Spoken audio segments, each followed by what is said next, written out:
Shalom Bapak Ibu Saudaraku, kita bersyukur Tuhan pertemukan kita di hari pertama di minggu ini, tepatnya di Senin pagi ini. Tentu itu adalah anugerah dan berkat dari Tuhan buat saudara dan saya. Maka mari kita mensyukuri minggu yang baru ini. Kita bawa kembali kesediaan kita untuk menerima firman-Nya. Dengan percaya firman Allah ini akan selalu menjadi semangat bagi kita untuk mengerti betapa besar cinta Tuhan kepada kita sekalian, sehingga kita meresponnya dengan memberi diri untuk menjadi alat Tuhan, bersaksi bagi kemuliaan namanya dalam kehidupan kita dari waktu ke waktu. Mari saudaraku, lewat kesediaan menerima firman Allah, kita minta dengan doa, kita berdoa. Tuhan Yesus, terima kasih kami ada di minggu yang baru, kami ada di hari pertama minggu ini. Berkenan Tuhan berkati kami di hari ini dalam kesediaan untuk menerima firman-Mu, agar firman Allah ini terus menjadi semangat bagi kami di dalam mendharma baktikan diri menjadi anak-anak Tuhan yang selalu setia melakukan apa yang Kau kehendaki. Untuk apa yang kami minta ini Tuhan, berfirman-Lah, karena kami sedia mendengarkannya. Demi Yesus yang adalah firman, kami berdoa kepada Bapa di sorga. Amin.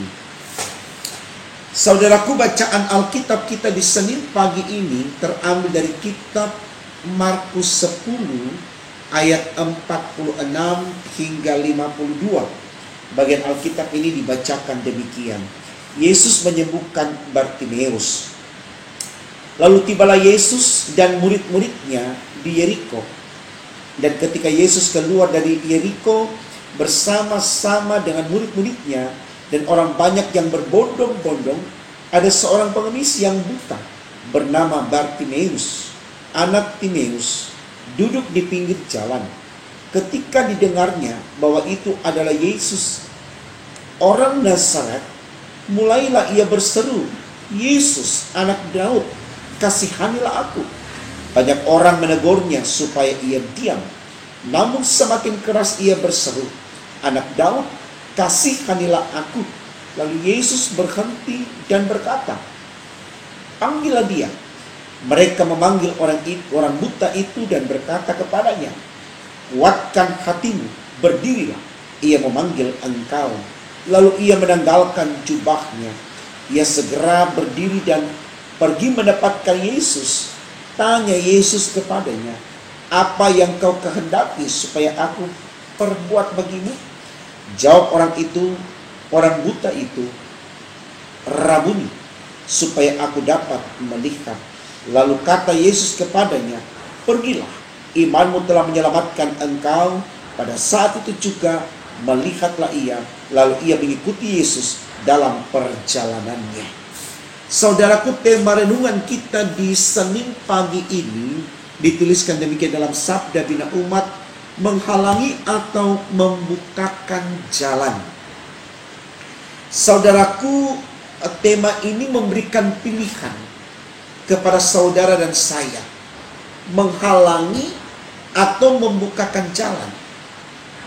Konteks dari tema renungan kita tentu sangat kelihatan benang merahnya dengan teks bacaan kita atau keterkaitannya dengan bacaan Alkitab kita, dari sikap orang-orang yang ada di sekitar Yesus pada waktu Yesus berada di Yeriko, ketika dia berjumpa dengan seorang yang buta, yaitu Bartimeus. Di sini ada dua kelompok orang yang diceritakan. Yang pertama, yang menghalang-halangi si buta ini untuk datang kepada Yesus. Dan kelompok yang kedua, orang yang mendengarkan perintah Yesus untuk memanggil orang buta yang menyebut nama Yesus untuk datang kepada Yesus. Artinya, orang yang membukakan jalan. Saya pikir ini baik saudaraku untuk kita renungkan. Kenapa? Karena sadar atau tidak, kedua hal ini ada pada kita. Harapannya saudaraku yang ada pada kita adalah membukakan jalan, bukan menghalangi orang datang kepada Tuhan. Seringkali kita ada di situasi ini. Kita mendukung orang yang malas ke gereja, Bahkan kita mencoba untuk menghalangi orang yang rajin beribadah dan seterusnya. Kita mengikuti apa setiap alasan atau kemauan yang dia utarakan supaya membatasi dirinya bisa bersekutu dengan Tuhan. Kita tidak pernah memberi ruang atau membukakan jalan kepada orang-orang yang mau datang kepada Tuhan, atau orang-orang yang malas datang kepada Tuhan. Bagaimana kita tidak menjadi sarana spirit, sarana motivasi bagi mereka. Tema khotbah kita di sini, saudaraku, mau mengatakan itu perbuatan yang tidak diinginkan oleh Allah. Makanya kendati pun orang-orang di kelompok pertama berkata kepada si buta itu, diam, jangan ribut.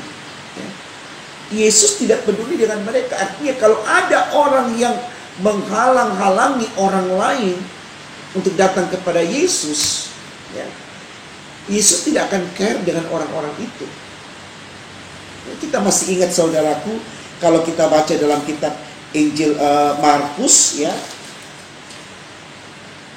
tentang Yesus memberkati anak-anak dalam pasal 10 ayat yang ke-13 sampai dengan ayat yang ke-16, tegas dikatakan ketika anak-anak kecil mau datang kepada Yesus untuk meminta supaya Yesus jamah mereka, murid-muridnya, bayangkan murid-muridnya ini, saudaraku, kalau kita mau jelaskan, ini orang-orang yang dekat dengan Yesus, orang-orang yang selalu setia di mana Yesus berada, mereka berada, duduk makan dengan Yesus, tidur dengan Yesus, jalan dengan Yesus. Artinya dia tahu apa maunya Yesus. Maunya Yesus adalah kita pergi memberitakan firman, kita memanggil orang sebanyak-banyaknya, supaya apa yang dikatakan Paulus dalam Filipi 2 ayat yang ke-11, semua lutut akan bertelut menyembah Yesus, dan semua lidah akan mengaku Yesus adalah Tuhan Yesus Selamat. Itu terjadi. Tapi mari kita lihat dalam Markus 10 ayatnya yang ke-13 sampai 16. Di situ murid-murid menghalang-halangi anak-anak itu. Yesus dengan keras berkata di sana, jangan menghalang-halangi anak-anak itu. Biarkan mereka datang kepadaku. Bayangkan, harusnya para murid ini yang percaya kepada Yesus malu. Karena apa? Ternyata kedekatan mereka dengan Yesus tidak menjamin mereka memahami apa maunya Yesus. Dan terjadilah sebuah ketegasan dari Yesus yang mengatakan bahwa apabila engkau ingin masuk ke dalam kerajaan sorga atau ke rumah Bapakku, engkau harus menjadi seperti anak kecil ini. Digambarkan, bayangkan, anak kecil yang tidak kenal Yesus, anak kecil yang tidak pernah ikut Yesus, anak kecil yang hanya mau datang pada waktu berjumpa dengan Yesus. Justru menurut Yesus, dia lebih layak masuk ke dalam kerajaan sorga daripada murid-murid yang siang malam bersama dengan Yesus. Kenapa? Karena anak kecil ini datang betul-betul dengan ketulusannya, kejujurannya, untuk mengalami kebersamaan dengan Yesus. Jadi jangan menghalang-halangi orang, saudaraku. Tema kita katakan menghalangi atau membukakan jalan. Mari kita pilih membukakan jalan. Kalau ada orang yang ingin datang kepada Yesus, menerima Yesus, mau bertobat, mau kembali ke jalan Tuhan, mau setia beribadah, jangan dihalangi. Bukakan jalan untuk mereka. Itu tugas kita. Tuhan sudah katakan, amanat agung Tuhan Yesus, pergi, jadikan semua bangsa muridku. Pergi artinya harus ada action, membawa orang untuk menjadi bagian di dalam kasih karunia Allah di dalam Yesus Kristus. Ini saudaraku. Jadi jangan keselamatan itu hanya kita pikirkan untuk diri kita sendiri, tapi juga untuk orang lain. Persoalannya, kalau orang itu tidak mau, lain masalahnya. Ini pertanyaannya, orang itu mau datang. Apakah kita menghalangi atau kita membukakan jalan? Tidak sedikit gereja menolak orang yang mau datang dilayani dengan alasan kau berdosa A, B, C, D. Gereja ada, saudaraku, untuk orang berdosa, bukan untuk orang benar. Ketika dia datang untuk diperbaiki mentalnya, moralnya, imannya, why not? Kenapa tidak? Mari kita layani dia. Kita berikan apa yang dia butuhkan untuk dia bisa kembali prepare dirinya menjadi orang yang beriman. Ini kalau orang sudah datang dengan perbuatannya yang salah, katakan begitu, entah masalah perkawinan, masalah baptisidi, kita mulai lihat dia punya latar belakang, kita mulai lihat refleksi diri, oh banyak dosanya. Justru karena banyak dosanya dia datang untuk dipulihkan gitu, bukan untuk ditolak, bukan untuk diusir. Saya pikir ini baik saudaraku, supaya kita benar-benar bisa menyadari bahwa kita ada di dunia ini untuk membukakan jalan bagi orang yang berteriak, orang yang bermohon, orang yang meminta untuk mengalami kasih Kristus. Jangan sampai Kristus menolak kita hanya karena kita menolak orang lain atau menutup jalan untuk orang lain. Teguran Yesus di pasal 10 Injil Markus ini ayatnya ke-13 sampai 16 tadi, itu merupakan sebuah refleksi yang harus kita renungkan. Karena menjadi sesuatu yang sangat tidak menyenangkan kalau kemudian Yesus berkata, ya, mereka lebih layak masuk ke dalam surga daripada kita.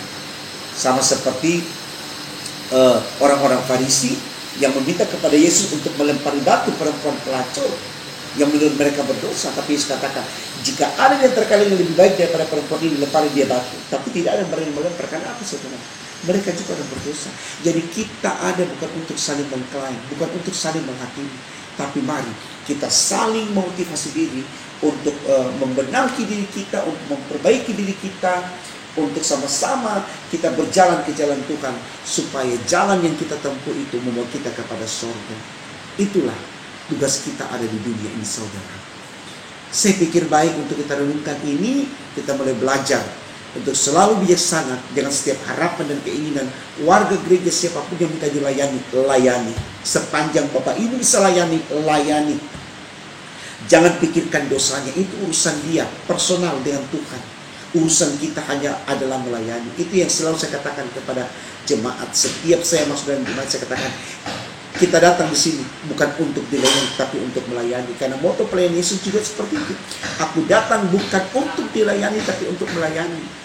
Jadi mari kita lakukan pelayanan. Sepanjang orang mau dilayani, bukakan jalan. Jangan pernah kita menolak hanya karena dia A, B, C, D, dan seterusnya.